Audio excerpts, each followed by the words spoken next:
Hello and welcome back to the Girl Fit Method podcast. So on today, I am so excited to announce Girl Fit Method's newest coach, Julie. Welcome, Julie. Oh my gosh, I'm so happy to be here. I'm so excited to have you. Big welcome. You've been kind of getting familiar with the way that we do things behind the scenes for a couple of weeks now. So it's been a bit of a secret that we've brought you on. So I'm super excited to finally show you off to everyone and to get everyone to sort of get to know you a little bit better throughout this conversation. So first of all, let's get stuck into it. Tell us a little bit about you. Where do you live? What do you do? How old you are? All of that. Okay, so my name's Julie. I'm 25 years old. I turned 26 in August. I currently am in Gainesville, Florida. I'm sure a lot of you have never heard of this place, but if you're familiar with Florida, it's about 2 hours north of Tampa. So I'm here mainly for school, but I don't plan on staying here very long. I'm currently about to get my master's in nutrition and then do my dietetic internship so I can become an RD. So good. So good. And I want to touch on why you've decided to take that career path a little bit later on.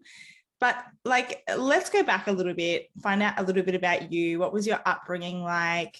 Essentially, I want to find out really what has brought you to the position that you're in right now. So I was raised by very loving parents. I'm actually adopted from China. So my parents adopted me when I was about a year old. I have two sisters who are also adopted from China as well. And they've just really ingrained the concept of family into us, and just being proud of all of our accomplishments. And they've always been super supportive. And I just really wish everyone else had a very supportive family and just friendships as well, because I think it really does help a lot.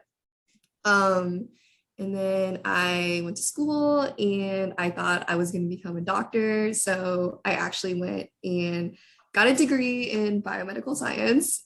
Did that for 4 years, graduated. I had to take the MCAT, so I took a year to study for that. And I took it, realized I didn't want to become a doctor anymore. And it was more so, I think I was chasing my parents' dream and not mine. And I kind of pivoted and was like, nutrition seems very interesting. And it was also the start of my own fitness journey. So I was already very kind of passionate about it already. And I started Googling, are there jobs in nutrition?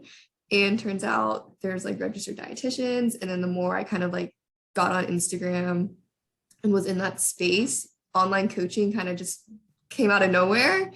And I was like, wow, this is a great way to make a bigger impact than just one person on their own, being a dietitian. So wow, that's kind of where I'm at. So you did a 4-year degree. Please tell me that some of that carried over into your dietetics degree. You didn't have to start from scratch? It did a little bit, yeah. So I had to go for another 2 years to school because there were still some courses I was missing, but some did get to carry over.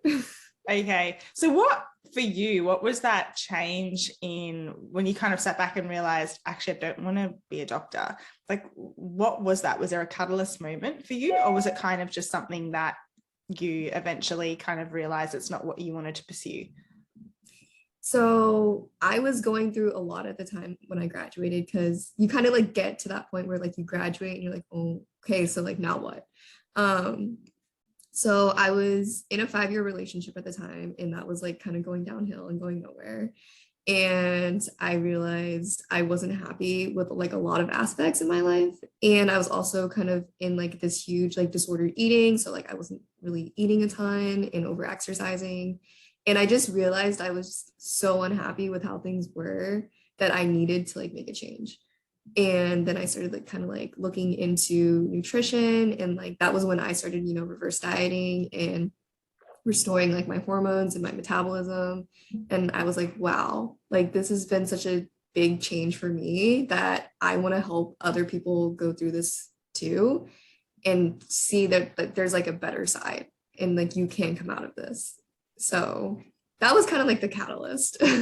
Wow. So it's a personal journey really for you. So can we just touch on that? You talked about being in a bad relationship, and this is something we see a lot with the girls that we do work with, is that the people around us and the relationships that we are in can sometimes cause us to turn to certain coping mechanisms that aren't necessarily healthy for us. And one of those being food. So whether that's eating for comfort, restricting as a sense of control, do you feel like at that point in your life, it really came down to you being in this unhealthy relationship? Or did you have a not so great relationship with food prior to that? No, completely. I think it was that. Before that, I just, ate what I wanted. I was like intuitive eating, like if I wanted that dessert, I ate the dessert and I wasn't really concerned. I think when my life kind of started to spiral, I realized, yes, like tracking was a way for me to like control like how I looked, what I put in my body. And it gave me like the sense of something I was like working towards because everything else was just not working. And so that was like the one thing I knew I could rely on, and like overcoming the disordered eating and like the over exercising was really kind of like a mindset thing more so than just like physically just eating more. Like you had to change your mind and like give up that control in order to overcome that. And I think a lot of people don't realize that all the time either. They're just like, just eat more. Like it's that simple. And it's really not. No. So yeah, it is like a psychological thing. I totally agree. And I think like we can use, like you've used for food. And to be honest with you, when I had my issues with food, it did stem from a relationship as well. And you can mask hurt and actually the stuff that you need to face by trying to band-aid it with different things. And people use all sorts of different things. It doesn't have to be food. It can be like, I actually really believe now it can be sometimes like cosmetic procedures. It can be shopping and spending too much money. It can be drugs. It can be partying. It could be drinking alcohol. All of these things can be used as a way to deal with our life, with the things that we don't actually want to face and stand up to. And so just giving up those things isn't like just about going, okay, well, tomorrow I'm going to stop drinking, or tomorrow I'm going to stop taking drugs. It's the hard stuff. It's the stuff that's actually really hurtful, where we have to internalize and like sit in the uncomfortable, sit in the hurt and face it and actually get through it. From my experience in my own life, all that happens is when you continue to mask things and use external things in your life to deal with the hurt and pain that's inside, or the issues in your life, is it just compounds. It gets so much worse. And then you end up in a position where it almost feels impossible to let go of this thing that you've attached yourself to. It becomes a part of your identity. And as you would know, probably for you, the fit one, or like exercising a lot, or like really eating a certain amount, weighing a certain amount, looking a certain way, becomes, I mean, it's not your identity, but it feels like it's such a massive part of your identity. And then it's like, okay, well, how do I shift away from this? Who am I when I shift away from this? And that is terrifying. No, I 100% agree, because as soon as I did start to recover, I attached myself to like that identity of like, oh, I'm the recovering girl who like works out but can also eat. And then once I kind of took a step back from that, I was like, okay, but like, who am I really? Because I know I'm more than just like someone who works out, or like I know I'm someone who is like more than just like tracks their food. Like there's gotta be more to me. Yeah. And so that also was kind of like a big moment too, is just realizing like, oh, I have other hobbies and I'm not just like this fitness girl that you see on social media. And so I think, having that be such like an important part of my social media as well, as just showing like there are other aspects of me other than just like fitness, I think is also important, because you want to show like that balance too, because a lot of people are like, oh, fitness is all or nothing. But then at the end of the day, it's like you also need to go out and enjoy yourself, and not just be in that bubble of like working out and tracking your food all the time. 100%. I was like, I have to cough. I'll cut this bit out. Sorry, I was just like about to have a coughing fit. I know, I felt so bad. I was like, oh my gosh, is she okay? I was like trying to keep it together. I was like, okay. Always happens. All right. Oh gosh. Okay. So you were saying about your identity and figuring out what else you like. Yeah. Okay. All right. I have to think about what I'm going to come in here with. Okay. All right.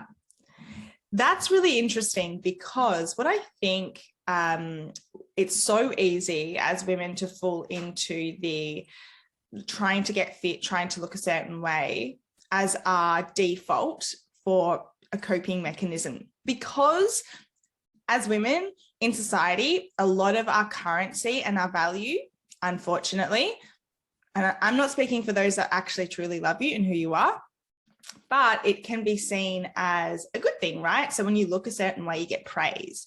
And so when we're in a position where we're really unhappy and maybe the relationship that we're in is really unhealthy, then it kind of feels like a logical move to be like, all right, well, I'm going to work on the way that I look, because I know that when I look a certain way, I'm somewhat, quote unquote, acceptable, or I am going to get praise or attention for that. And that feels really good when you feel like crap, when you don't feel good about yourself, when your life's not going well.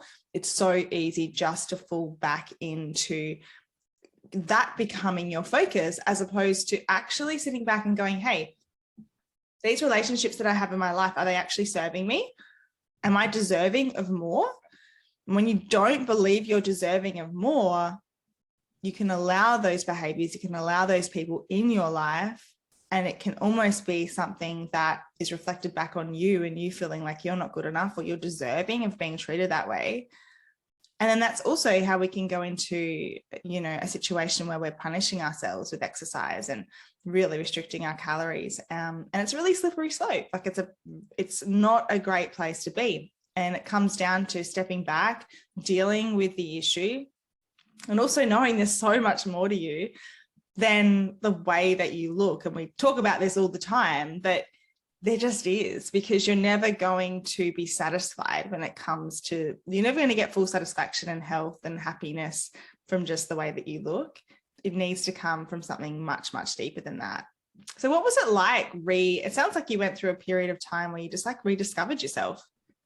Yeah, I think it was a great time, because like I said, like in my relationship, it was like very toxic. So he cut me off from essentially everybody in my life. So going back and just like remaking friends again and just like finding out who I was like an entire process. And I'm still discovering that too, just like now, because like as you get older, you still like gain experience and you continue to grow.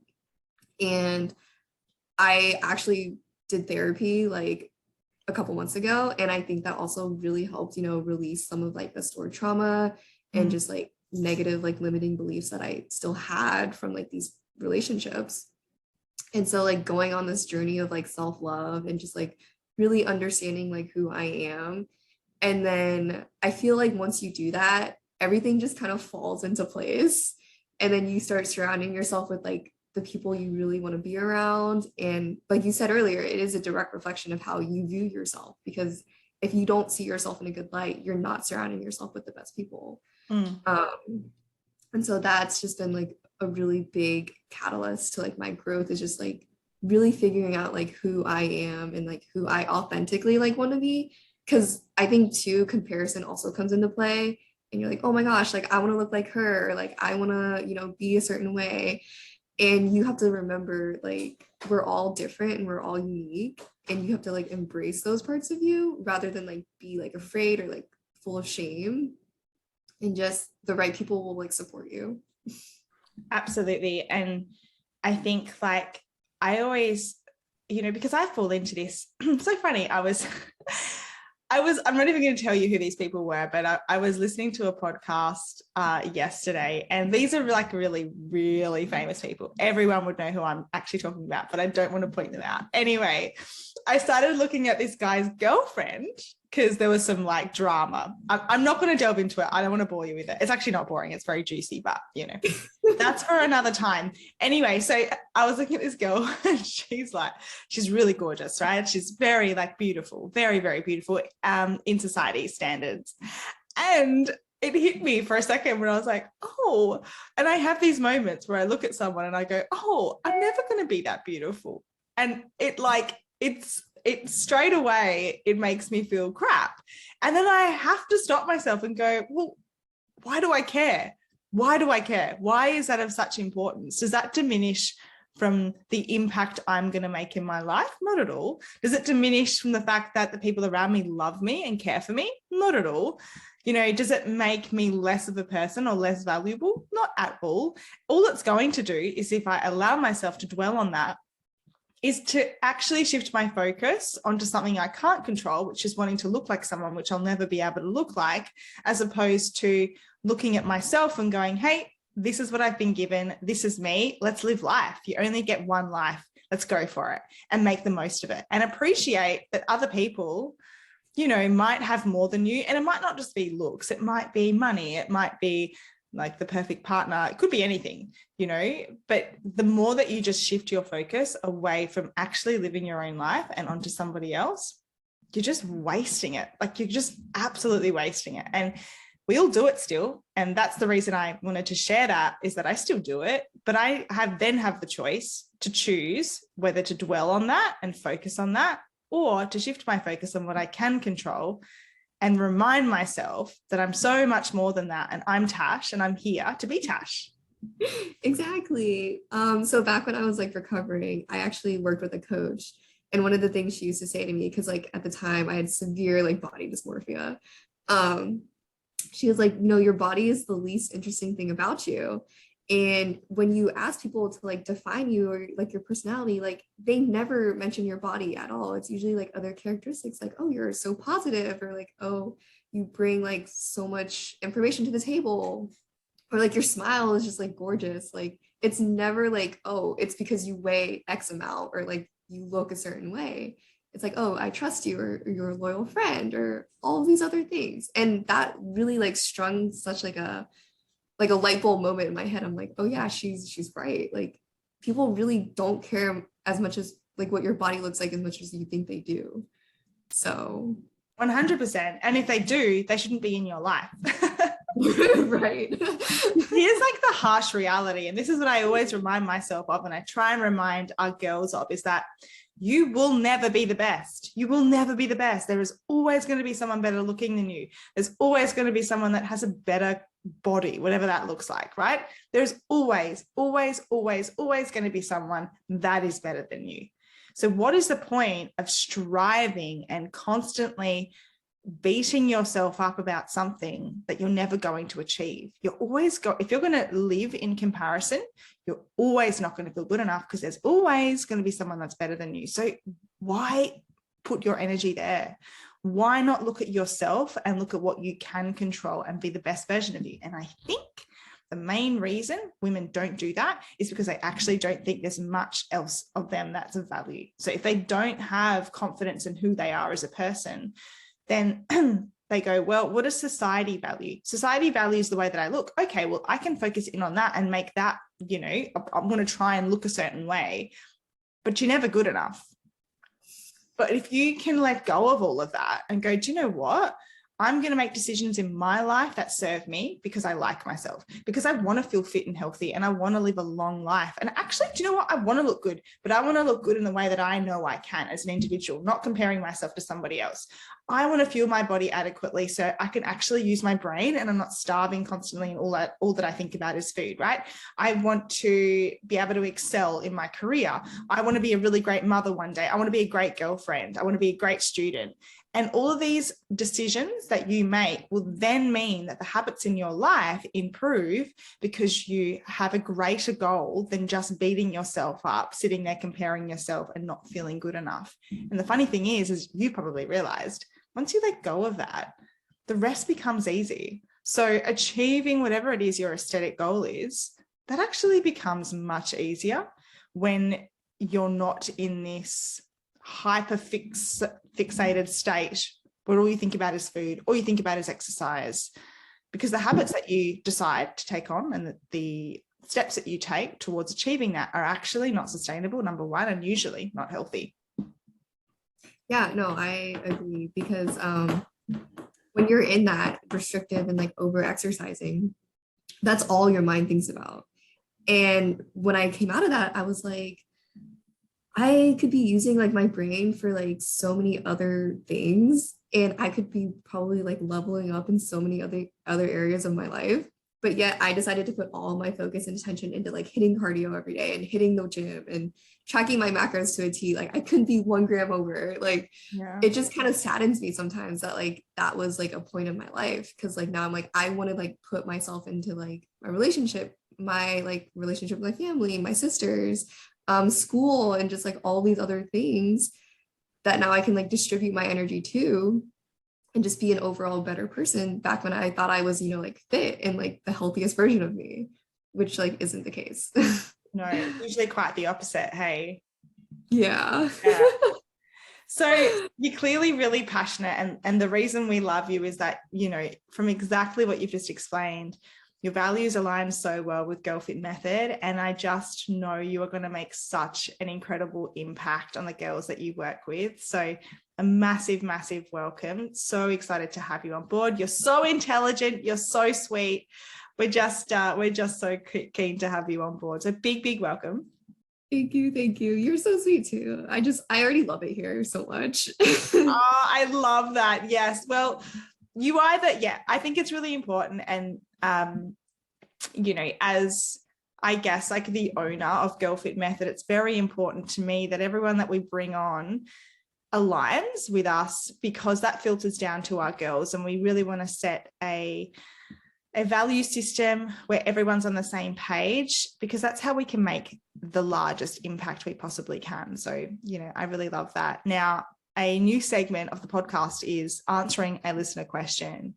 And thank you so much, everyone, for sending in your questions. We have been bombarded. There are a lot of questions, and I'm so excited to dive into these. It was so difficult just to choose one. But Julie, I want you to help me answer today's question. So let me get up the one that we have chosen, and I am going to try to pronounce this person's name. Oh my goodness, I'm so sorry if I pronounce it incorrectly. Okay, so we have Tamara Yazzle, and her Instagram handle is Tam with lots of M's, 1, 2, 3, 4 M's _14. Thank you so much for your question. We are answering it today. So, question: I have been tracking my macros for several months now, and I did not lose weight, but now I feel like I'm just maintaining the weight I'm at. I've stopped tracking my macros. My macros, but now I'm feeling guilty about it because I feel like I'm overeating or not eating enough without tracking my food. The question is, how do I build a better relationship with food and not feel guilty for not tracking my macros? Do you know what's incredible is I chose this question before our conversation today, and it's like, you've been through this exactly, Julie. So I'm going to hand it over to you. You know, I actually went through this about a year ago, because for the first time, I've been tracking macros for like 3 years. So I was like, you know what, I'm over this. Like, I can't do it anymore. I need a break, and I need to just like learn to listen to my body. And at first it was really difficult. Like you said, like, you're like, am I overeating? Am I undereating? Like, how do I know like how much I'm eating if I'm not tracking?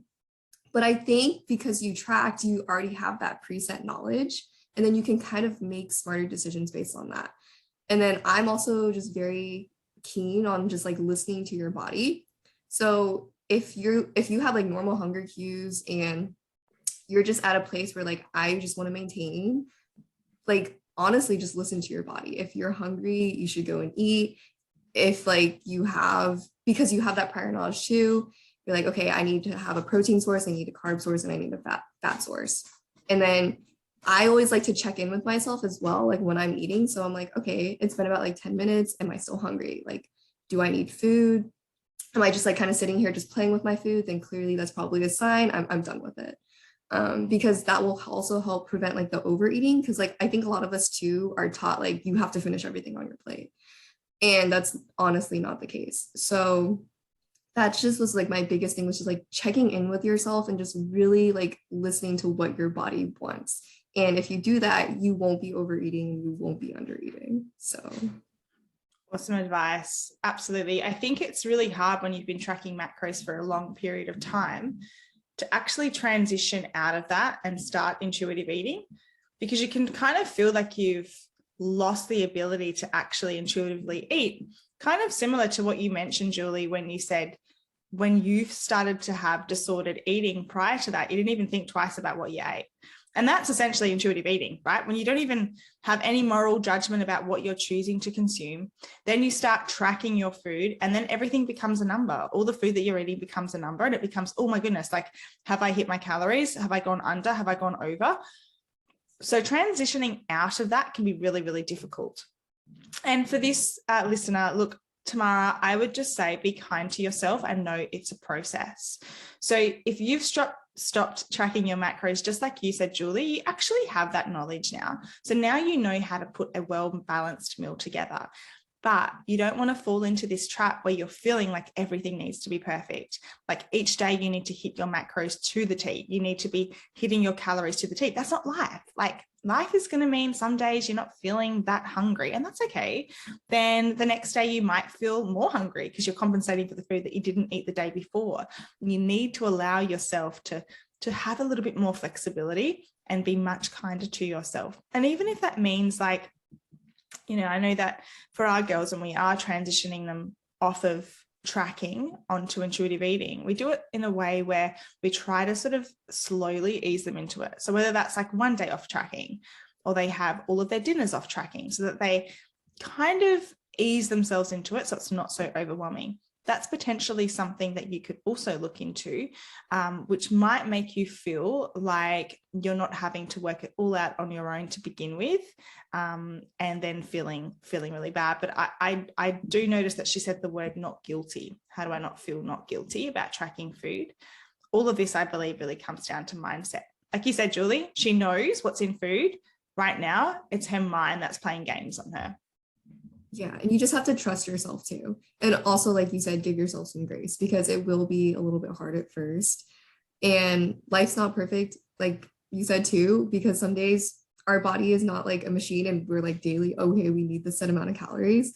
Like your life looks different every day. So obviously you're going to feel hungrier some days and like less hungry on other days. And that's okay too. It's just as long as you're honoring your body and like what it wants, then you just have to trust yourself at the end of the day. Yeah, 100%. Well said. All right, love it. Thank you so much for joining us, Julie. I really appreciate it. And we will have you back on the podcast, I'm sure, very, very soon. Yeah, it was a joy. Awesome. Thanks.